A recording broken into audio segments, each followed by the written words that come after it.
Baik Bu, nah setelah itu ya Bu ya begini, Bapak kan sering mutasi nih ya Bu ya, kadang pernah juga ke Bali, ke Bali, NTB, Semarang, NTT, NTB, Semarang, dan iya. Ibu pasti tinggal sering sendirian ya Bu Iya. ya.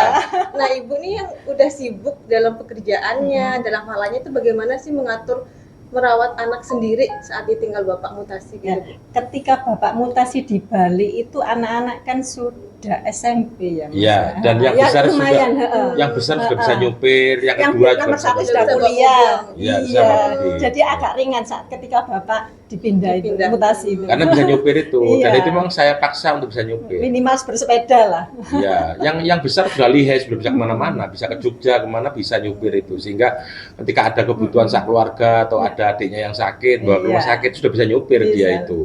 Nah, kemudian yang kedua juga sekarang bisa nyupir. Jadi apa namanya kedewasaan, keberanian itu ditempa karena keadaan. Iya. Kan gitu. Keadaan ya. Karena keadaan. Keadaan. Sehingga kalau ada listrik mati, ibu yang mencari cara. Gimana listrik kok mati ini? Kan gitu. Entah minta tolong tetangga atau manggil siapa, pokoknya Langsung kita PLN. atau PLN gitu. Jadi itu Penuh risiko. tantangan ya Bu ya. Iya. Kan anak kita kan putri semua, Mbak. Iya, cewek semua ya, cewek benar. semua. Iya. Berarti sebelum Bapak tinggal udah dibentuk dulu mandiri ini anak-anaknya ya benar. Pak. Jadi lebih ringan saat ditinggal Bapak. Iya, tapi akhirnya anak saya itu perempuan, tapi tingkat keberaniannya jadi maskulin gitu. Karena dia kalau saya tidak bisa nyopir, nggak ada yang antar saya kan gitu. Jadi akhirnya nyopir.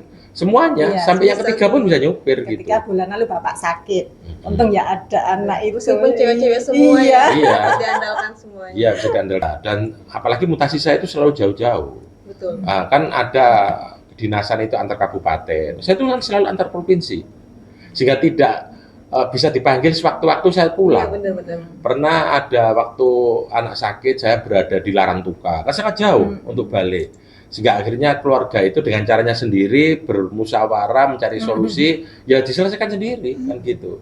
Tapi satu hal, ibu itu istri itu selalu menekankan pada anak-anaknya, jangan cerita pada bapak kalau mau sakit mau apa. Oh begitu ya Bu ya. Iya. Benar Saya kepikiran pikir Bapak. Iya. Benar kan jauh, Mbak. Iya.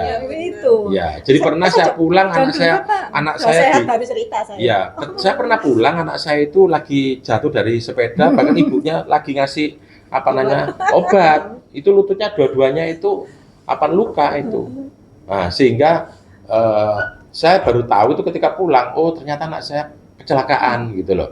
Sehingga itu cara ibu supaya saya bekerja itu tidak merasa terganggu, tidak galau gitu. Pokoknya apapun ada hal-hal yang negatif jangan cerita bapak. Itu ibu yang dilakukan begitu. Ibu hebat banget ya Bu ya. Ya, jadi Handle sendiri ya Bu. Iya. Pokoknya jangan cerita. Saya Pak. taunya Sudah ketika- baru cerita saya, Mbak. ketika pulang baru loh kok kenapa anaknya di rumah sakit gitu, tapi nggak cerita gitu loh. Iya, jadi itulah cara kita supaya kita bisa bekerja dengan kondisi kita masing-masing tetap berjalan, tapi keluarga juga terselamatkan, tetap hangat bersama kita. Seimbang ini semua. Iya. Baik Bapak Ibu, terima Iya. kasih banyak nih tips-tips dan Sama-sama. masukannya. Sekarang tinggal memetik hasilnya ya Bu Iya. ya. Karena anak sudah besar. Betul. Iya. Di rumah berdua. Nah, kalau Mbak Dewi ini masih saatnya nanti kayak saya. Iya. Betul Pak. Dititipkan siapa anak kita, karena dulunya bekerja kan, Perantauan juga ya. perantauan Iya. juga.